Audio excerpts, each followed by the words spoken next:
Om Sairam, Chapter 30, Drawn to Shirdi. Kakaji Vaidya of Vani and Ramlal Punjabi of Mumbai. In this chapter, the story of two more devotees who were drawn to Shirdi is narrated. Preliminary. Bow to the kind Sai who is the abode of mercy and who is affectionate towards his devotees. By his mere darshan, he does away with their fear of worldly illusions and destroys their calamities. He was first Nirgun, formless, but on account of the devotion of his bhaktas, he was obliged to take a form. To give liberation, self realization to the bhaktas is the mission of the saints, and for Sai, the chief of them, that mission is inevitable. Those who take refuge in his feet have all their sins destroyed, and their progress is certain. Remembering his feet, Brahmins from holy places come to him and read scriptures and chant the Gayatri mantra in his presence. We, who are weak and without any merits, do not know what bhakti is, but we know this much that though all others may leave us, Sai won't forsake us. Those whom he favors get enormous strength, discrimination between the unreal and the real, and knowledge. Sai knows fully the desire of his devotees and fulfills the same. Hence, they get what they want and are grateful. So we invoke him and prostrate ourselves before him. Forgetting all our faults, let him free us from all anxieties. He who, being overcome with calamities, remembers and prays to Sai, thus will get his mind calmed and pacified through his grace. This Sai, the ocean of mercy, says Hemad Pant, favored him, and the result of this is the present work Sai Satcharita. Otherwise, what qualifications had he to undertake this enterprise? But as Sai took all the responsibility, Hemad Pant felt no burden nor any care about this. When the powerful light of knowledge was there to inspire his speech and pen, why should he entertain any doubt or feel any anxiety? Sai got the service in the form of this book done by him. This is due to the accumulation of his merits in the past birth, and therefore he thinks himself fortunate and blessed. The following story is not a mere tale but pure nectar. He who drinks it will realize Sai's greatness and all pervasiveness. Those who want to argue and criticize should not go in for this. What is warranted here is not discussion, but unlimited love and devotion. Learned, devout, and faithful believers, or those who consider themselves as servants of the saint, will like and appreciate their stories. Others will take them to be fables. The fortunate bhaktas of Sai will find the Sai Leelas as the Kalpataru, wish fulfilling tree. Drinking in or devouring this nectar of Sai Leelas will give liberation to the ignorant jivas, satisfaction to the householders, and a sadhana to the aspirants. Now we come to the story of this chapter. Kakaji Vaidya. There lived in Vani, Nasik district, a man named Kakaji Vaidya. He was the priest of the goddess Saptashringi there. He was so overpowered by adverse circumstances and calamities that he lost peace of mind and became quite restless. Under such circumstances, one evening he went to the temple of goddess and prayed unto her from the bottom of his heart and invoked her aid to free him from anxiety. The goddess was pleased with his devotion, and the same night appeared to him in his dream and said to him, "You go to Baba, and then your mind will become calm and composed." Kakaji was anxious to know from her who this Baba was, but before he could get any explanation, he was awakened. Then he began to think as to who might be this Baba to whom the goddess has asked him to go. After some thinking, he resolved that this Baba might be Triambakeshwar, Lord Shiva. So he went to the holy place Triambak, Nasik district, and stayed there for 10 days. During this period, he bathed early in the morning, chanted the Rudra hymns, did the Abhishek, pouring fresh water over the pindi, and did other religious rites. But with all this, he was as restless as before.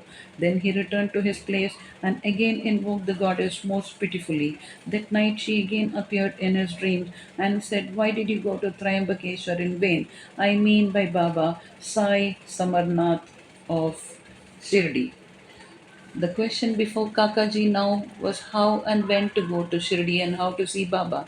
If anybody is in real earnest to see a saint, not only the saint but God also fulfills his wish. In fact, the Sant and the Anand are one and the same. There is not the least difference between them. If anybody thinks that he will go on his own wish and see a saint, that will be a mere boast.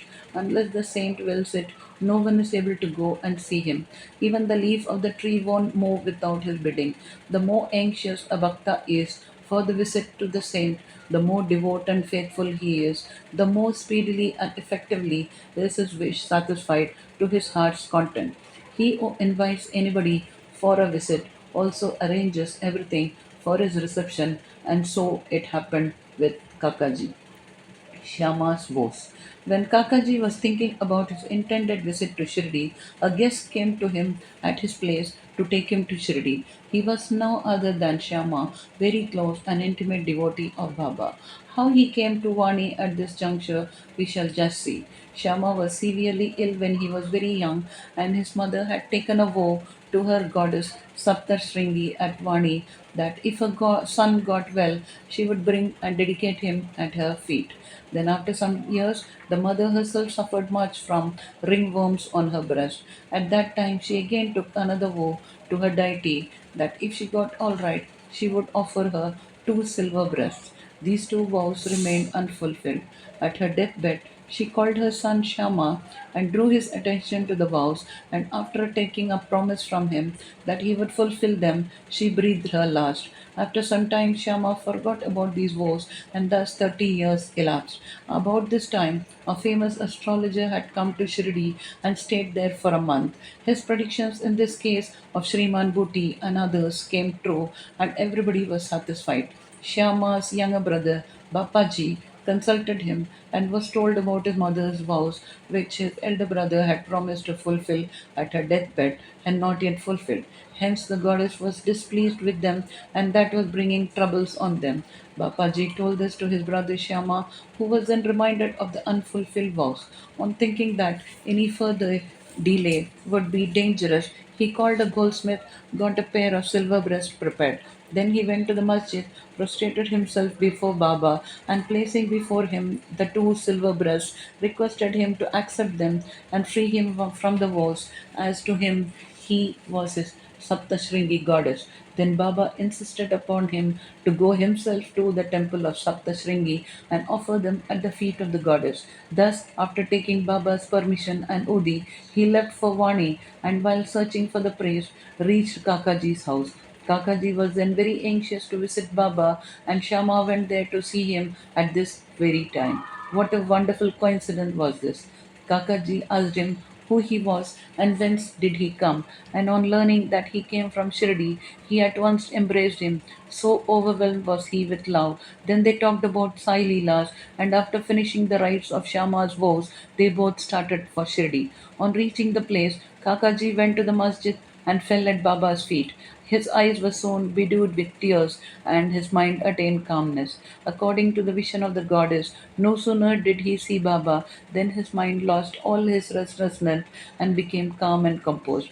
Kakaji began to think in his mind, what a wonderful power is this? Baba spoke nothing. There was no question and answer, no benediction pronounced. The mere darshan itself was so conducive to happiness. The restlessness of my mind disappeared by his mere darshan. Consciousness of joy came upon me. That is what is called the greatness of darshan. His vision was fixed on Sai's feet, and he could utter no word. Hearing Baba's Leelas, his joy knew no bounds. He surrendered himself completely to Baba, forgot his anxiety and cares, and got undiluted happiness.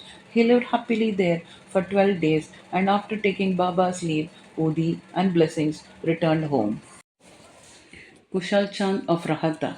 It is said that a dream which we get in the wee hours of the morning generally comes out true in the waking state. This may be so, but regarding Baba's dream, there is no restriction of time.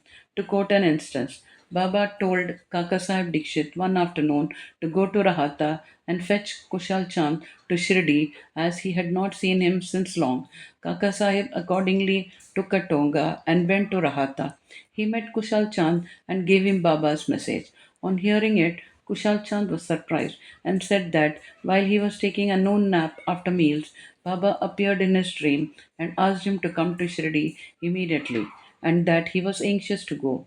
As he had no horse on his own nearby, he had sent his son to inform Baba. When his son was just out of the village border, Dikshit Tonga turned up. Dikshit then said he was sent specially to bring him.